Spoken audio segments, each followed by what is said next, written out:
Ejele don vow say im go make sure say im kpai Mazi Nnamdi Kanu.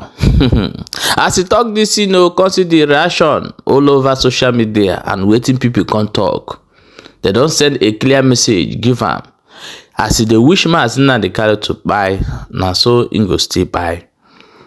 But I'm bringing the video here for you to save it for a history purpose, because tomorrow we're gonna remember everyone what I've done to ourselves. As it dey happen now, they say that the Mazi Nnamdi Kanu, his consistency, which is the one of the senator, where they speak out concerning his matter.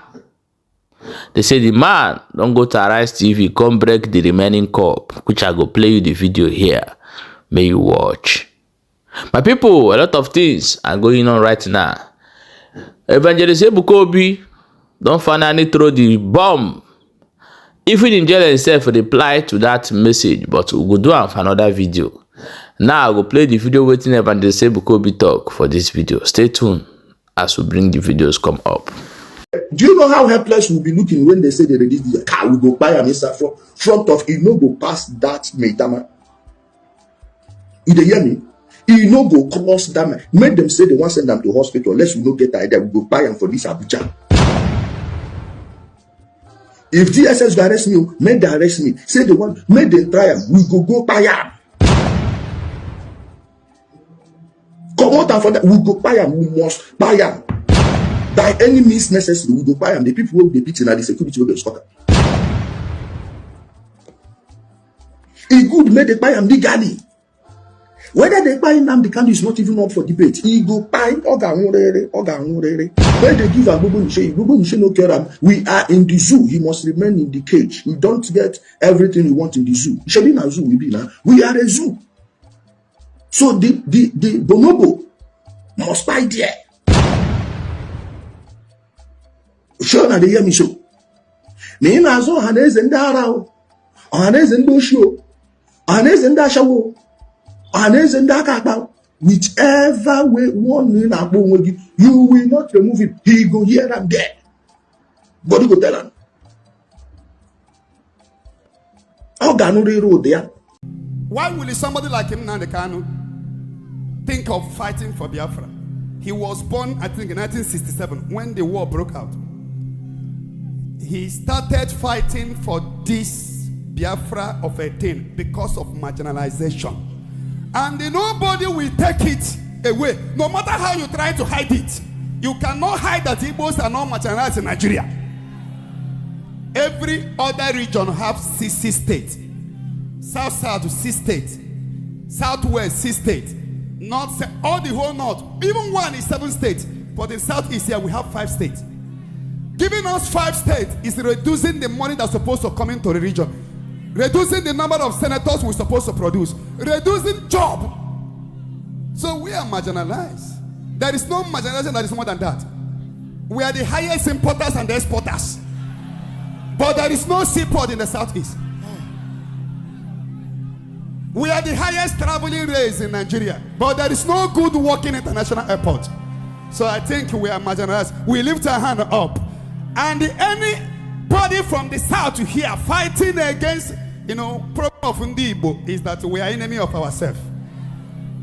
Heaven will begin to remove them one after the other. Igbo people fight themselves. Look at Zion ministry that entered into Southeast. People that are here now are millions. All of them, America, UK. The whole money they came with, is it not in Imo say they are dropping it?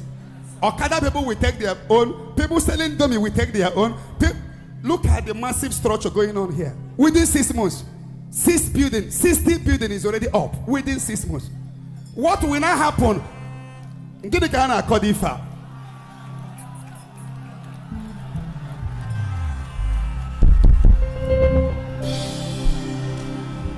Amen and amen. Amen. Clearly, Section 40 of the Nigerian Constitution as amended guarantees the right to peaceful assembly and association. So I'm very happy that despite the veil and the veil of silence that has existed all over the country, Nigerians are waking up to their responsibility and demanding for justice for Mazi Nnamdi Kanu. And if it takes for them to have a peaceful protest, then that's what it will take. I've endorsed that, that we all should speak up now. The truth is that in Nigeria there appear to exist two sets of rules. One specifically for the Igbos and another for the other Nigerians, especially in the administration of criminal justice in Nigeria, where an Igbo man, goes through a whole lot of challenges than any other tribe in Nigeria. That bias, I don't know where it exists and comes from, maybe since after the post-Civil War. But we are all Nigerians, regardless of our ethnic backgrounds, regardless of our cultural backgrounds. The same right that exists for a Northerner, for a Yoruba man, for any other tribe otherwise minded, is the same right that should exist for the Igbo man. There shouldn't be any special exceptions. I mean, look at Nnamdi Kanu. See, look at what we are fighting is even to get treatment.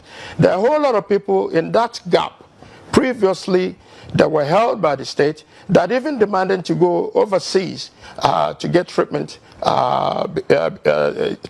for their ailments.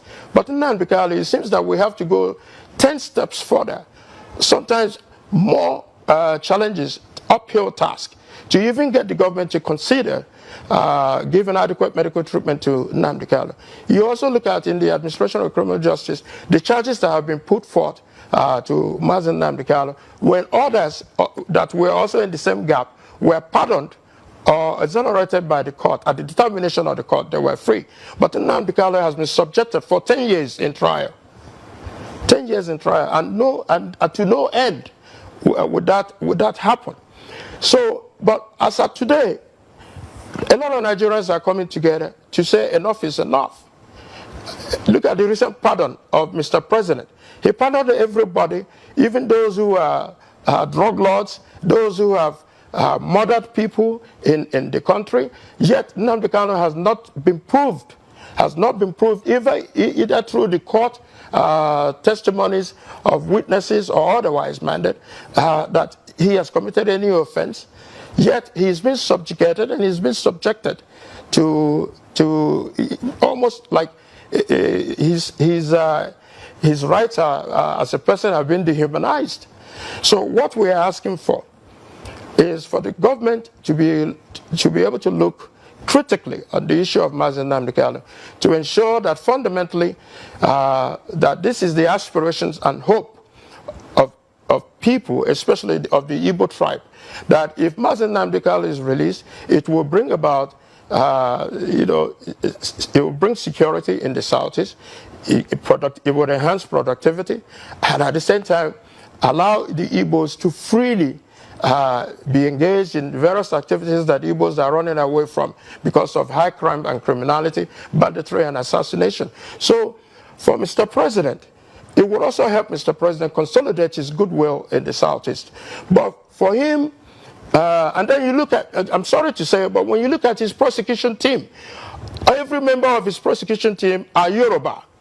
So the judge is Yoruba. It now appears as if it's a war between the Yoruba tribe and the Igbo tribe. It shouldn't be like that. So for us, it is critically important for the government to be circumspect about this, and the Igbos are asking for it, and that this is our this is our hope and aspiration, that the president can consider universally the release of Mazi Nnamdi Kanu, so that Southeast can return to peace, and Mazi Nnamdi Kanu can come to his family and be engaged in productive activities as he has been previously. That he's demanding and demanding for the welfare and well-being of his people is not it's not a crime. Right. Anybody can demand for the betterment of their people. After all, their people, which are the Igbos, themselves have felt exceedingly marginalized in this project called Nigeria. But we are Nigerians. We need to come together and work together, hand in hand, to ensure that what is good for the other tribes and what is good for every other person is also good for the Igbo man, and begin to stop this hatred, biases that occur when it's an Igbo man than otherwise stated. Right, So I'm pleading with Mr. President, I'm pleading. Go ahead. You were saying Yes. you're pleading to Mr. President, but I wanted to take you on we're that pleading as well. with Mr. President to take a second look at the issue of Mazi Nnamdi Kanu. When Mazi Nnamdi Kanu was initially arrested, he was 46 or 47 years old, and now he's about 57 years old, and still in detention, still on trial. And it is important that we bring all this spectacle to a conclusion and free Mazi Nnamdi Kanu as we are demanding for. My people, now don't hear them as it take happen. I beg, may una share this video and drop your own opinion for inside comment section. Don't forget to save this particular video for tomorrow history.